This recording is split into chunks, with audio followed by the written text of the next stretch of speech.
Welcome to session 302 of the Bible in a Year commentary.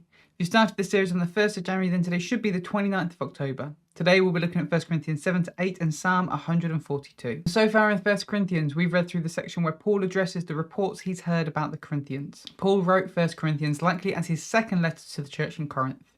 It was written in response to reports of bad behaviour in the church and addressing issues that came up in previous letters. One key issue in Corinth was the influence of Greek thinking, which led them to believe the spirit was more important than the body.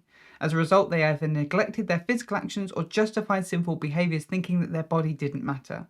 This affected their views on sexuality, food, and the resurrection. Paul greeted the Corinthians, reminding them that they had been made holy by Jesus. He pointed out that their spiritual gifts were from God and not their own achievements. Then he addressed their divisions. They were chasing after wisdom and eloquence from different teachers, but Paul countered this, stressing that Jesus, not their teachers, were the source of their freedom and unity. He emphasized that God's wisdom differs from the world's.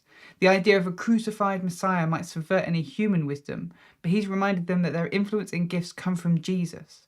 He used the metaphor of a building, explaining that he laid the foundation, Jesus, and that others had built on it. Their different teachers served different roles, but God would ultimately test the works of the builders, so the Corinthians shouldn't boast in their leaders but focus on God. Paul also mocked their arrogance, contrasting their self-sufficiency with the sacrifices made by him and their other leaders. True leadership, he explained, involved humility and service. He then reassured them he wasn't saying all this to shame them, but to correct them like a father. He cared what happens to them. Next up, Paul addressed reports of immorality in the church. Amongst them was a man sleeping with his father's wife. Paul condemned this, urging the church to expel the man, handing him over to Satan. The hope was that he would repent after experiencing life outside of God's protection. He used the metaphor of yeast, explaining that sin like yeast spreads and must be addressed to keep the church pure. Jesus' sacrifice called for a sin-free church. But Paul clarified that while believers should avoid tolerating sin within the church, they must still engage with those outside the church without judgment. He then rebuked the Corinthians for suing each other in public courts. They brought shame to the church with their infighting. He reminded them that believers are capable of judging themselves, as they are destined to one day judge even angels. Paul also challenged the idea that they were free to just do what they want. While all things are allowed because they are freed from the law, not all things are beneficial. He stressed that the body is sacred, belonging to the Lord. It shouldn't be defiled through sexual immorality, as believers' bodies are temples of the Holy Spirit. But let's jump into today's reading, 1 Corinthians 7 to 8. Paul now moves on to start addressing the issues that were raised by the Corinthians in their last letter. The first is the claim from them that it is well for a man not to touch a woman. That's 1 Corinthians 7 verse 1. Along with their understanding that the body is not important, many of the Corinthians believed that sex was dirty. It was a natural urge of the body, but when it came to marriage and devotion to God, it was better to not have sex to make yourself more spiritual. What made this idea more bizarre was the fact that many would continue to have sex with prostitutes to fulfill their sexual needs so they could be pure with their wives. Paul makes himself very clear, when it comes to sex, each man should keep himself just to his wife, and each woman to her husband. More than that, both husband and wives have an obligation to meet one another's sexual needs. Their bodies belong to one another. Unfortunately, there has been much abuse that has been supported and justified by this verse over the years. Individuals, typically women, who have been pressured and bullied into behaving a particular way to please their partners. This has led to marriages more defined by coercion and control than mutual love and care. Because of this, the idea of your body belonging to your spouse seems so wrong to a lot of people, and understandably so. This verse should not be used to justify manipulation, control, or abuse. Paul here is talking about mutual submission. Each member of a marriage should be concerned primarily with how they can please and satisfy the other, offering them their bodies entirely. He specifically encourages couples not to withhold sex from one another unless in specific scenarios, so they don't get overcome with their desires and go outside their marriage. This moves Paul onto a new topic that, where possible, it is better to be single. It's worth noting that at the point of writing, Paul and others are still expecting Jesus to return in their lifetime. It then makes little sense to go through with the trouble of getting married when before long Jesus is going to return anyway. This isn't a command, just a recommendation from Paul, and he acknowledges that for some, staying single is too hard. They would not be able to maintain self-control and would inevitably give in to their sexual desires. In that case, it is better to marry. Paul is also not saying that married couples should separate so that they could be single. In fact, even in the case when someone is married to an unbeliever, they should stay in that marriage because the hope is that the spirit inside of them will be working on their partner. If the unbelieving partner wants to leave, then they shouldn't be bound to that marriage, but otherwise stick in it and seek to see that partner saved. On that note, Paul encourages the Corinthians to stay in whatever state you got saved in. Again, this is coming from an understanding that Jesus was coming back anytime soon, so why waste time trying to change your status? Paul particularly connects this to slaves. As Jesus is coming soon, slaves should not waste their time before then trying to get free. The reality is that even if physically they are slaves, they are free in Jesus.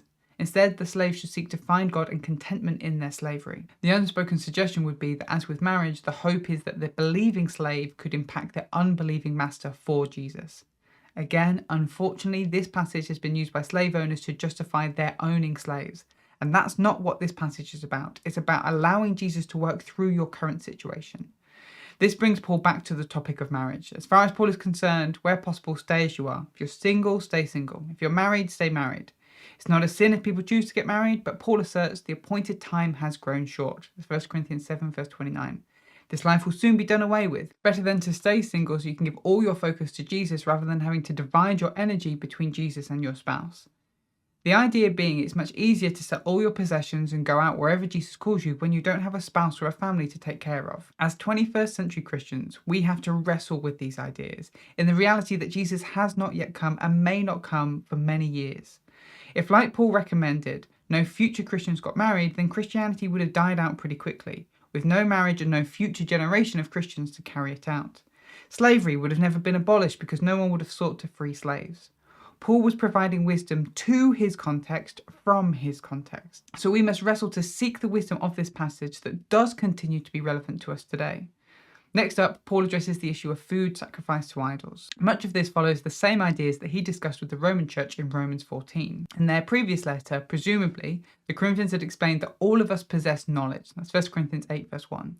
In saying that, they're saying that they know there are no idols or gods outside of God, and therefore there is nothing wrong with eating food sacrificed to idols because it just means nothing. Paul first points out that their knowledge has puffed them up, but that love is greater, which he'll continue to unpack more in a second. He then makes his second point, addressing the idea that there are no other gods. They're not entirely wrong, but he wants to nuance it. There are so-called gods, real spiritual beings that exist in heaven and earth, but none of them compared to Jesus, who is the source of all things. So in this, they are correct that the food originally finds its source in Jesus, and any idol it is offered to means nothing compared to him. But back to his original point, not everyone has fully understood this. Some still see significance, even if it's a negative one, to food being offered to idols. To eat it would be sinning for them. So the Corinthians might be right to say that the food will not bring us close to God. We are no worse off if we do not eat and no better off if we do. But in taking that stance, they may be causing others to stumble when they see them eating food offered to idols. In that scenario, then eating food offered to idols is sin. Not because the idols were important, but because in doing so, they've caused other believers to view them negatively. But that's 1 Corinthians 7 to 8. Now let's look at Psalm 142. This psalm is attributed to King David and falls into the category of lament psalm.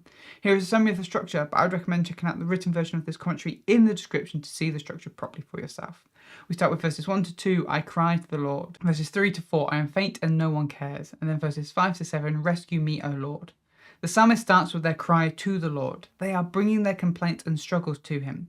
Their spirit is faint, and people have laid traps for the psalmist. When the psalmist looks around to their right and to their left, they see no one on their side. No one notices them. No one protects them. No one cares. Because of this, the psalmist cries to the Lord, for the Lord is their refuge. They ask the Lord to hear their cry and rescue them from their persecutors. They long to be brought out of this prison so that they will live to give thanks to the Lord and may be surrounded by others who are righteous and follow the Lord. This is a psalm of someone who feels alone in their pursuit of God and longs to be rescued and set in a community of others who will pursue God. Thanks for joining us today. Take a moment to reflect on what you've read and share your thoughts or questions below. If you're watching in the future, then you can click here for the next session, or you can find the full playlist just down here. To receive these daily commentaries in your email inbox, subscribe via the link in the description below. Have a great day, and I'll see you tomorrow.